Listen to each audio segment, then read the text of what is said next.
Hi, Victoria. Hi, Frankie. Thank you so much for joining me today. Oh, pleasure to be here. Absolutely delighted to have you. So we are joined now by Victoria Bull, who is a private buyer for Berry Brothers and Rudd. Can you tell us a little bit about your role here? Absolutely. So, I'm the private reserves buyer at Berry Brothers, and that entails lots of different things, but it is all buying from customers' own private collections and their own cellars that they store here at Yeah. Berry Brothers. Well, not here, the wines are stored in Basingstoke or Andover, in our temperature controlled warehouse. So it's and I source wines Yeah. for on which are on request. So a customer might be looking for a particular wine, and we've got lots of mature wines in our cellars. Or a customer can approach me, and they've bought some wines for investment in the past, and they're now looking to sell them on. So I can help them with navigate the various sales channels that they can use, and hopefully I'll make them an offer that Yeah. they can't refuse. Amazing, amazing.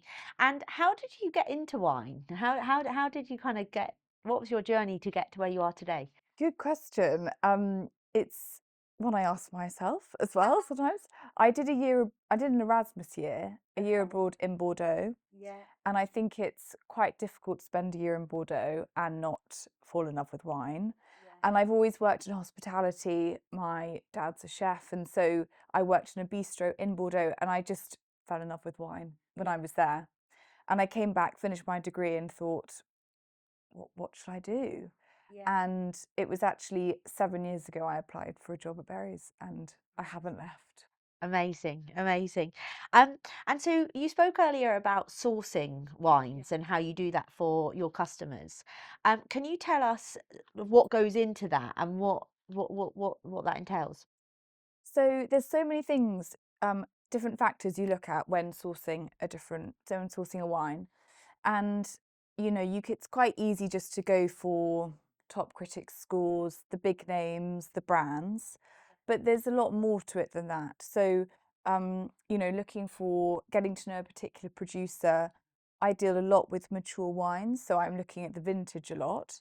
And but even within that there's nuance. In Bordeaux, 2005 is a great vintage, 2010, but then within Bordeaux, 2012 is a great vintage for the right bank, Yeah. things like that. So there's lots of different nuances to look at, and I go by a lot by what people have tasted.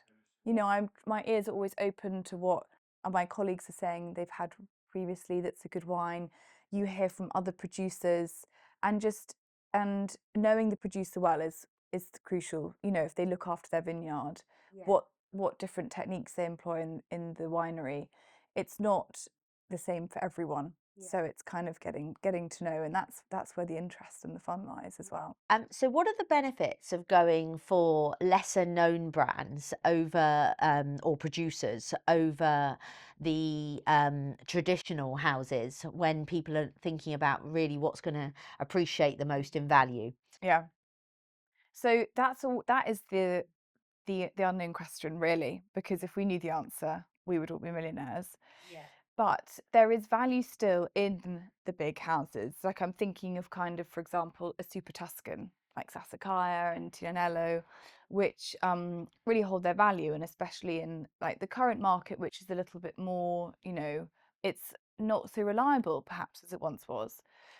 But the interest and the fun is finding something that maybe no one else has spotted before.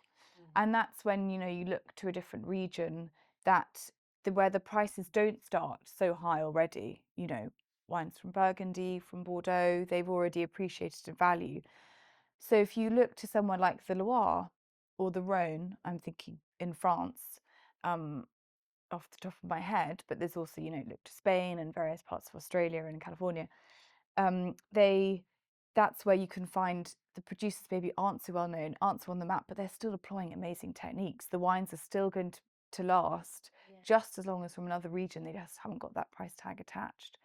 And if you saw something that maybe you've tasted and you think, this wine kind of speaks to me a little bit, and it's a good one, Yeah. then that's a good place to start. And what advice would you give to anybody that's watching this, who's new to investing in wine? Mm. Um, is there a kind of top tip for a new collector? Yes. So there is one thing I always say, and I employ this myself as well, um, is that always, if you're going to invest in something or buy a case, always be happy to drink it. So whether that's just a wine that you like, or but in case one day, it just provides a bit of a kind of um, a soft landing in case it hasn't appreciated in value.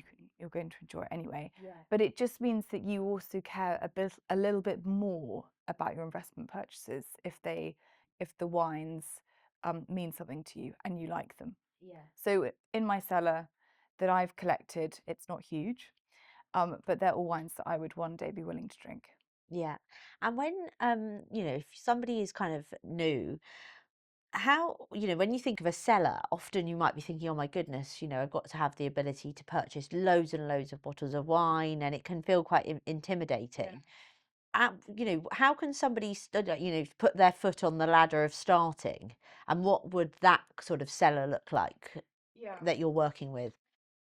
Well, when I started collecting, it did start with one bottle. It was actually a large format, so it was like four bottles in one. But still, it was one bottle, and you can. That's you've already started then. That's a Yeah. collection. You just have one or two bottles, Yeah.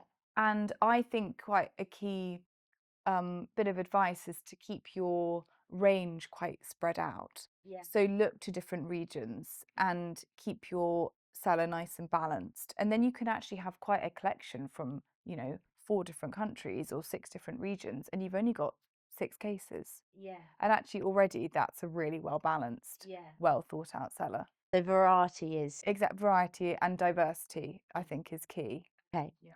Um, Now you've chosen a wine for us to talk about today. Can you tell us a little bit about the producer and why you've chosen this wine? So I was basically really wanted to try this wine Yeah. because it's from one of our top producers, Thibault Belair. He he's so enthusiastic about the wine that he makes, and you talk to him and he is just obsessed Yeah. with the vines, with the vinification. So everything's biodynamic. He really looks after the vineyards. The soils speak volumes, and he just lets his wine. He lets the soils and the terroir really sing through his wines. But he also does use vinification and kind of winemaking to his advantage. So there is oak on the wines, but everything is also always very balanced. I chose this wine in particular because it is from the Aurea vineyard, which is in Vosne Romani. Vosne Romani is quite a well-known, appellation of Burgundy. It's where the most expensive wines come from, Romani Conti, and it has 6 Grand Cru. Yeah.